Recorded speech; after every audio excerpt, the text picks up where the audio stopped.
2021-এ TMC পেয়েছিল 216 আর BJP পেয়েছিল 77। মাত্র 5 বছরের ব্যবধানে টিএমসি পাচ্ছে এখন 81 আর বিজেপি সেখানে 200 পার করে 208-9 হয়ে গেল, মানে টোটাল 180 ডিগ্রি টার্ন। টিএমসি দের বলতে চাই, এটা ভাবিস না যে শুধু এই 5 বছরে হয়েছে। হ্যাঁ, 5 বছরে তো তোরা নিজেরা এটা ভাব যে তোরা কি এমন করেছিস যার জন্য পুরো 180 ডিগ্রি ভাবে হারলি। নিজেদেরকে সেই প্রশ্নটা কর। আর এটাও ভাব যে এটা শুধু 5 বছরে হয়নি, এটা পুরনো অনেক ক্ষোভ কিন্তু মানুষের মধ্যে রয়েছে। 2021-এ যা জিতেছিস তার হাফও হয়তো মানুষকে এই ভয় দেখিয়ে মানুষ ভেবে নিয়েছে যে টিএমসি কে ভোট না দিলেই আবার ঝামেলায় জড়াতে হবে।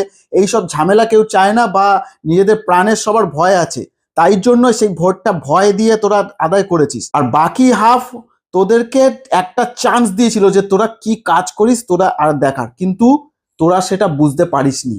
কেন বুঝতে পারিসনি জানিস? কারণ তোরা কখনো মানুষের কি প্রবলেম সেটা খুঁজতেই আসিসনি, তোরা সেটা সলভ করতেই আসিসনি।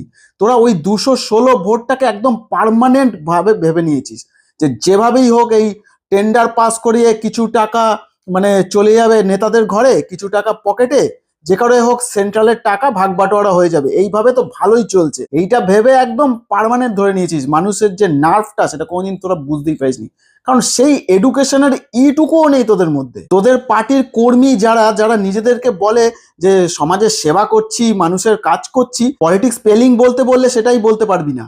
সেই সব এডুকেশন লেস যারা গাঁজা খেয়ে পড়ে থাকে রাত্রির বেলা রাজার থেকে, সেই সবগুলো তৃণমূলের হয়ে কাজ করে। এই সব কিছু বিচক্ষণ মানুষেরা লক্ষ্য করেছে, এরা মানুষের কাজ করতে এসেছিল। 4 তারিখের পর দেখে নেবো সেন্ট্রালের কে বাঁচাতে আসে, কেন্দ্রীয় বাহিনী দিয়ে হামলা করা হচ্ছে, মানে তোরা ধরেই নিয়েছিস এটা একটা যুদ্ধ।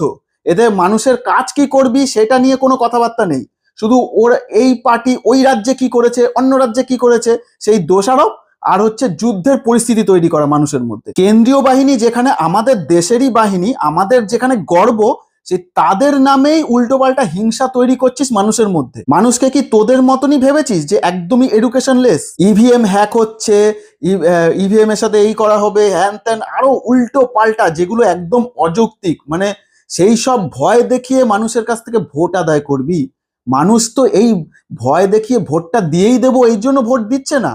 মানুষ দেখতে পাচ্ছে যে কোনো উন্নয়ন হচ্ছে না। উন্নয়নের নামে যে প্রমিসটা করেছিলি তোরা 2011-তে, যে এই 34 বছরের শাসনকে ভেঙে আমরা এই করব সেই করব হ্যান করব, তার কিচ্ছু করিসনি। যা 34 বছরে হয়েছে তা তোরা 15 বছরে করেছিস। জানি তোদের মতন আবার নির্লজ্জের মতন দল বদলে মানে এই বিজেপিতেই হয়তো জয়েন করে আবার চলে আসবি মানুষের কাছে মুখ দেখাতে।